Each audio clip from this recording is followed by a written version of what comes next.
James Gunn just might be done at DC, and there's more evidence pointing in that direction. Today we'll tell you what's going down with Warner Brothers, Paramount, and why the Ellisons, without a doubt, just may be tired of losing badly. It now looks like Superman combined with Supergirl could fail to make the billion-dollar mark so many thought the Man of Steel would make off a single film.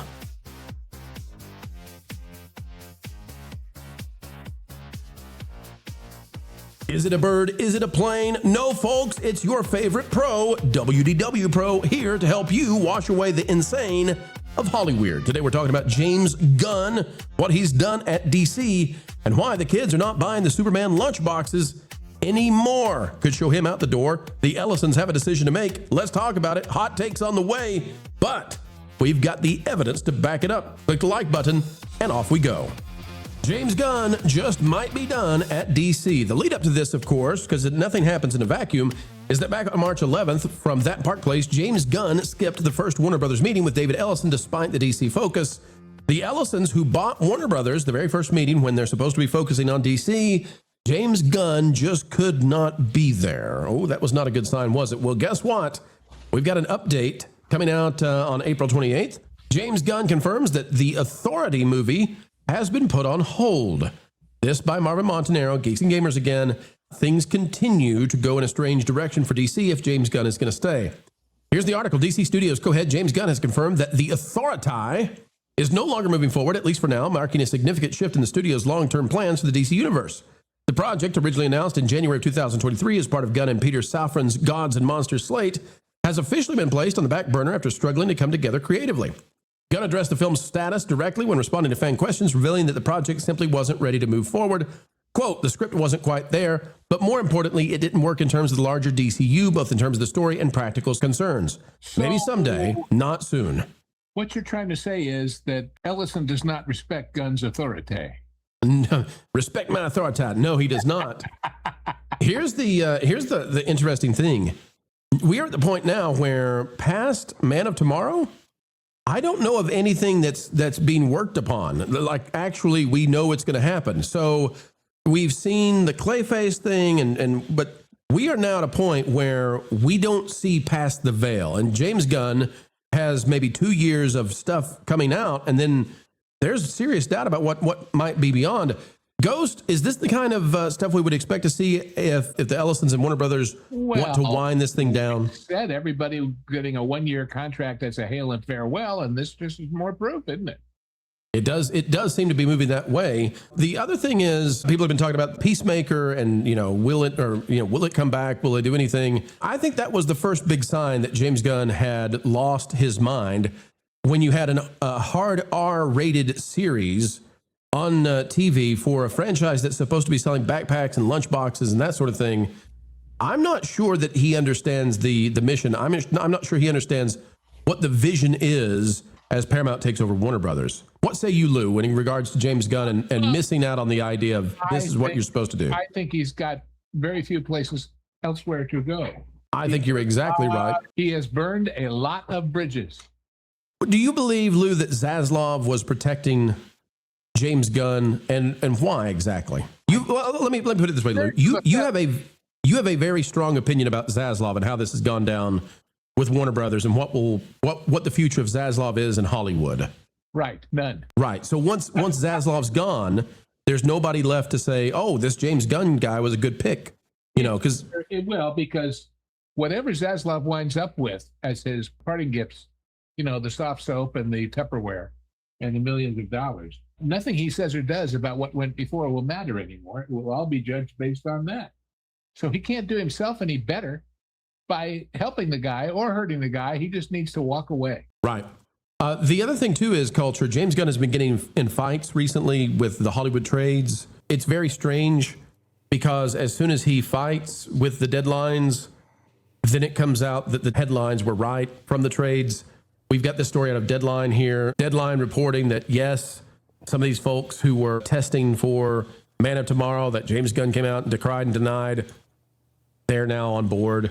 Culture, he's acting poorly as of late. Do you think the slate is running out for James Gunn? Because there's nothing beyond Man of Tomorrow that we know of that he's going to do. pressure reveals character. And for him, we'd already had a kind of an insight into his character before, you know, he had his comeback at Marvel and then now a new job instead of being the cosmic boss at Marvel, which was what was normally intended, which may have given us some better offerings than we got previously under Feige. But I really do think that behaving badly is just part of his makeup. It's the same problem that Josh Whedon suffered from, if you remember back to the allegations, conversations at that time. So honestly, whether or not Zaslav's exit is going to be tied to anything that happens to Gunn, I would just say no. I agree with Lou. Zaslav kind of had already been ready to pull the plug. I think when we saw the CEO of Liberty Media announce that he was going to be bailing on the job. How much does it matter, Culture, how Supergirl performs at the box office? It doesn't matter at all. This thing is, well, first of all, if this comes out and makes $400 million, you don't think that pushes him out the door faster? No, because I mean, this is all going to wrap up by July 23rd. When does this come out again? I know it's July. I thought it was June, but maybe it's July. Maybe it's July. It's worse for it if it comes out in July because it will be on the back end of the summer. Yeah, Supergirl. I'm looking it up, so I want to be right. 2020. But you know, if Superman itself made $600 million. And that was considered a failure. Supergirl's coming out, you know. Yeah, it's the end of June 26th. Okay. Yeah. So if it comes out and it bombs for the 4th of July weekend, yeah, you know, why do the Ellisons want to keep James Gunn? He's pushed DC into a raucous place that is not made for kids. He's not growing it with new characters. It seems like he's lost the Guardians of the Galaxy touch, and maybe we need to start saying that some of that Guardians success was actually Chris Pratt. Well, first of all, it points out or demonstrates he's a one-trick pony. Everything, even the stuff that he's not creative lead of, like this Craig Gillespie Supergirl film, that's not him. It's just his leadership. It's his vision. It's his direction. Yeah, exactly. It's his flavor. His leadership, I'm going to say, because he's not directing it. But Gillespie's following the Gunn playbook. And this is the problem when you get into that one-trick pony territory. Yes, you have a number one hit, but you can only go and perform it in concert for like a year. After that, everybody's waiting for your next hit. Well, he hasn't had a next hit. Guardians of the Galaxy, 4 we got in the latest Superman movie. And Peacemaker's just been an extension, albeit raunchier. In fact, I would say the entry of DC into under Gunn's leadership was not just rocky, but disastrous, because you ended up with Creature Commandos. You ended up with a terrible Peacemaker. The reason they're going to rush this season 3 into place is because it's likely his last one. It's why he hit the pause button on so many other things. Why spend time and resources, and when you won't have the authority to control it going forward? Well, let's say this as we get ready to wrap the conversation. There was a time when everybody said his Superman, if it didn't break $1 billion, was a disappointment. Now, I didn't agree with that. I said it needed to make $700 million. It didn't do that either, though. But there were people who said it needed to make $1 billion. This is Superman. This is one of the biggest IPs in the world. Yada, yada, yada. We're now living in a world where Superman plus the next DC film, Supergirl, combined together probably aren't going to make $1 billion. And that's the point where I believe the Ellisons say, what are we doing here? Why do we want to keep this guy? He's lost the touch. Maybe he is a one-trick pony, like Culture said. Lou, your thoughts on 2 films in DC failing to break $1 billion? And I think they make a decision before Man of Tomorrow comes out. Man of Tomorrow could be the swan song. This could turn out to be a James Gunn trilogy. Yeah, absolutely. Because, the nebulosity of exactly when things take over, like everybody bitching about, wow, why didn't Barry Weiss come in and fire everybody the first day? The transitions take time, but there's certainly a definite milestone that says it's not Warner Brothers anymore, it's Ellison. And he's got to make sure everything that comes out after is him and is something good. And so you clear out the dead wood and you go on from there.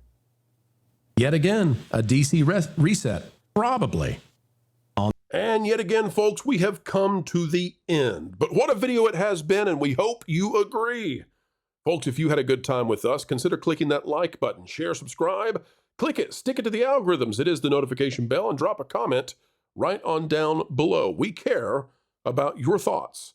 Folks, we also want to invite you to partake in thatparkplace.com. Of course, www. You get the idea. Thatparkplace.com. It is the website telling the truth, and it is a rising star across the web for pop culture news coverage and analysis. Go over there and bookmark it today. Folks, we're bookmarking you as a great guest that we appreciate. Until the next time we have the honor of spending time with you, keep learning, keep growing, and as always, folks, you better believe it, keep having fun.